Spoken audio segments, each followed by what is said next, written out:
Hello dear students. तो आइए solve करते हैं क्लास 10th मैथमेटिक्स एक्सरसाइज 6.4 का क्वेश्चन नंबर 6। तो सबसे पहले क्वेश्चन को केयरफुली रीड करते हैं। क्वेश्चन आपकी स्क्रीन पर शो हो रहा है, तो आइए ध्यान से क्वेश्चन को पढ़ते हैं। सिद्ध कीजिए कि दो समरूप त्रिभुजों के क्षेत्रफलों का अनुपात इनकी संगत माध्यिकाओं के अनुपात का वर्ग होता है।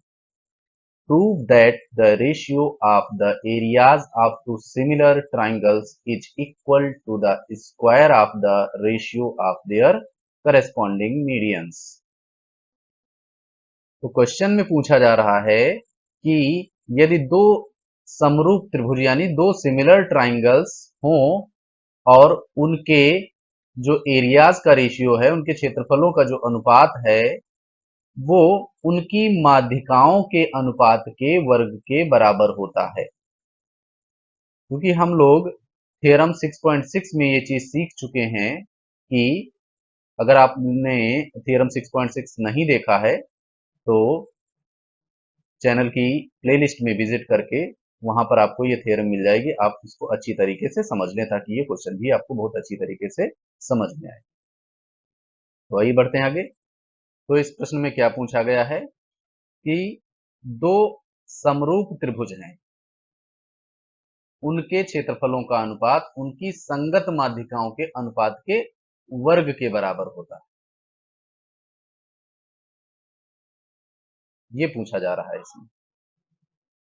तो मान लेते हैं हमारे पास दो ट्राइंगल ए बी सी और पी क्यू आर हैं जो आपस में सिमिलर भी हैं। हम ये मान के चलते हैं, हमने इनको यहाँ पर ड्रॉ भी कर लिया है और इनकी जो मीडियन है ए बी सी में मीडियन ए डी है और पी क्यू आर में मीडियन पी एम है।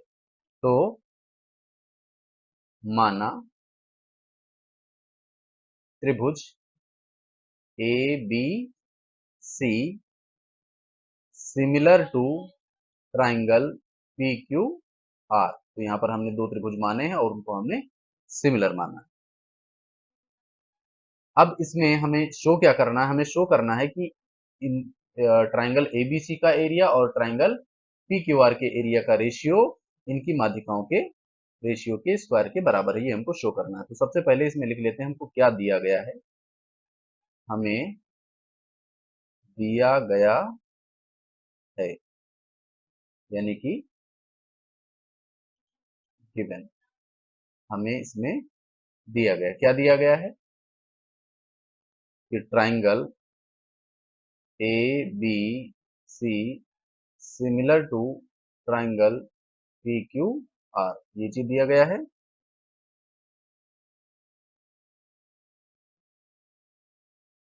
तथा ए डी एवं पी एम क्रमशः त्रिभुज ए बी सी एवं पी क्यू आर की माध्यिकाएं माध्यिकाएं हैं। तो इतना हमें क्वेश्चन के द्वारा बताया गया है। अब इसमें हमको क्या शो करना है, क्या प्रूव करना है, तो यहां पर लिख लेते हैं सिद्ध करना है या टू प्रूव। हमें प्रूव करना है। क्या प्रूव करना है? हमें प्रूव यह करना है कि area of ABC ratio area of P Q R equal to, तो लिख लेते हैं area of triangle A B C upon area of triangle P Q R equal to, इसका मीडियन क्या है एडी, एडी अपान इसका मीडियन क्या है पीएम, पीएम इसके रेशियो के स्क्वायर के बराबर होता है। ये चीज हमको शो करनी है।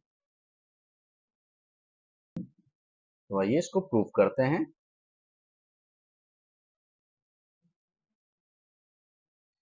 उपपत्ति यानी proof.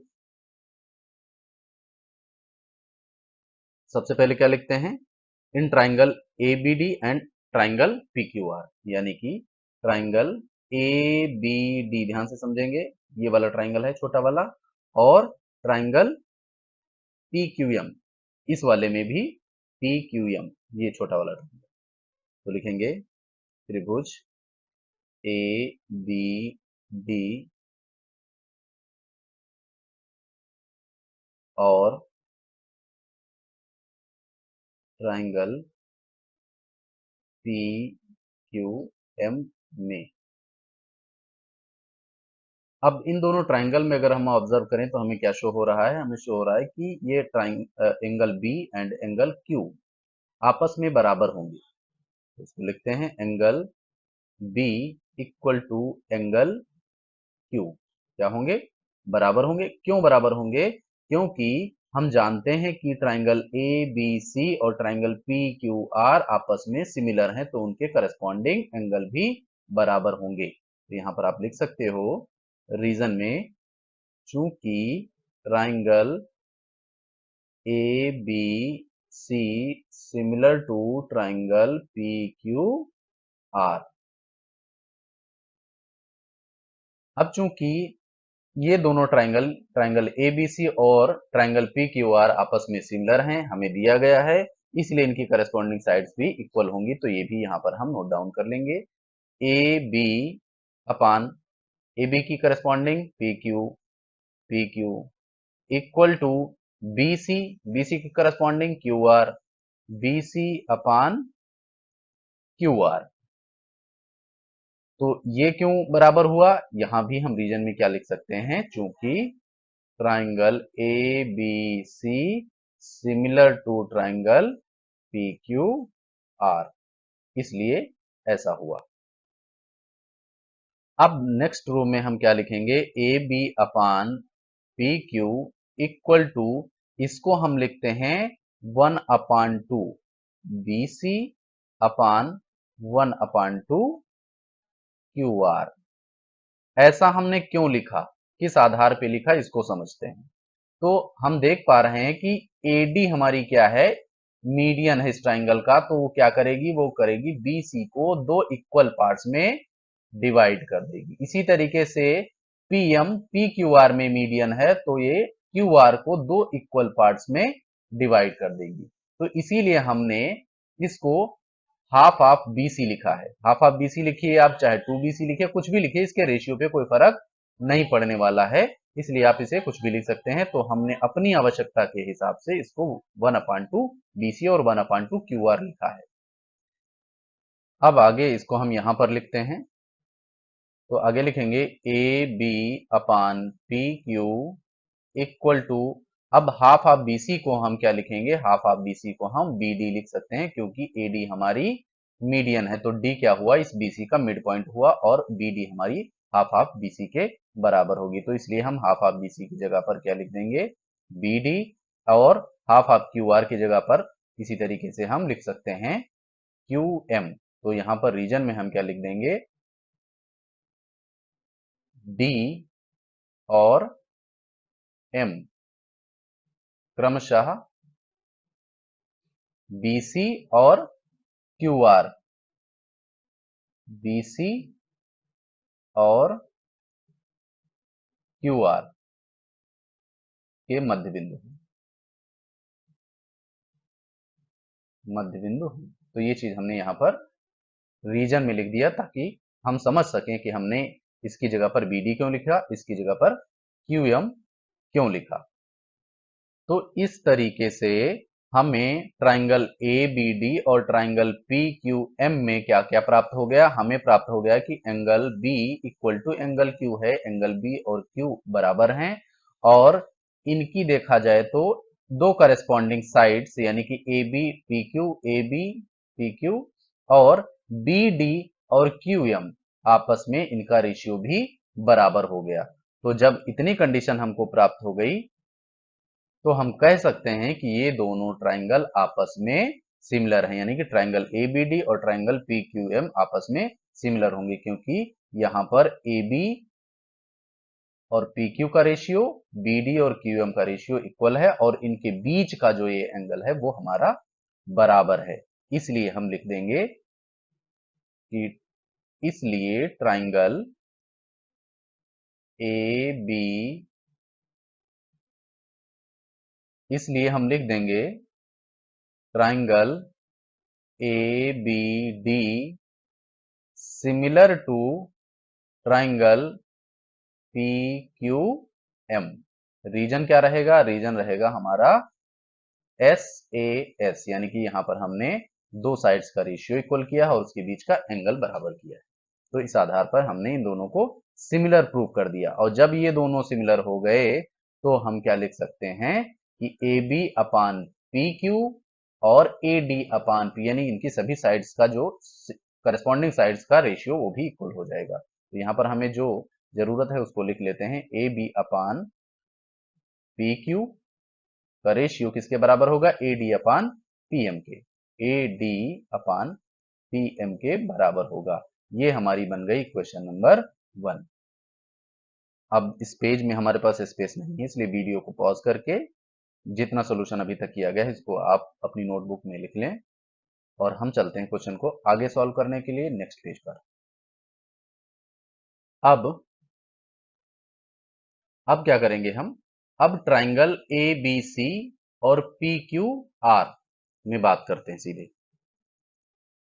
Triangle A B C similar to triangle P Q R, ये तो हमको पहले से पता है तो इसे आप लिख सकते हो, ये हमें गिवन है यानी कि दिया गया है।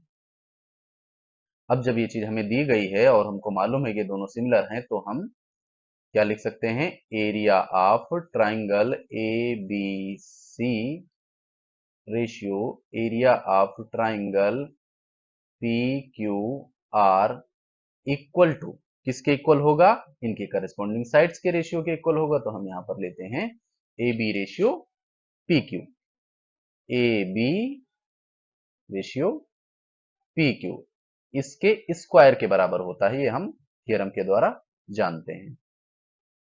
अब हम बढ़ेंगे अपनी इक्वेशन नंबर 1 की तरफ और इक्वेशन नंबर हमारी रही ये। तो इक्वेशन नंबर हमारी 1 क्या कह रही है कि A B upon P Q equal है A D upon P M के। तो यहां पर A B upon P Q किसके इक्वल में है? A D upon P M के। तो हम क्या करेंगे? हम इसकी जगह पर A D upon P M को रख दें। Area of triangle A B C upon area of triangle P Q R equal हो जाएगा। अब A B upon P Q की जगह पर हम इक्वेशन नंबर 1 से क्या करेंगे? A D upon P M रख देंगे। अब ये हमने किस आधार पे किया और इसका स्क्वायर लगा देंगे। ये हमने किस आधार पे किया? हमने किया समीकरण 1 से, ये रीजन है इसका।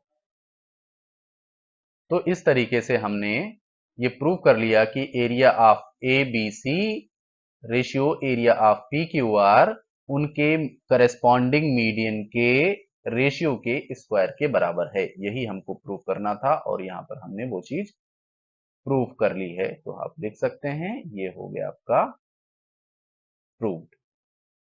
उम्मीद है आपको ये सॉल्यूशन बहुत अच्छी तरीके से समझ में आया होगा। अगर आपको सॉल्यूशन समझ में आया है, वीडियो अच्छा लगा है तो प्लीज चैनल को सब्सक्राइब करें, वीडियो को लाइक करें और अपने दोस्तों के साथ शेयर करें। Thank you for watching. जय हिंद।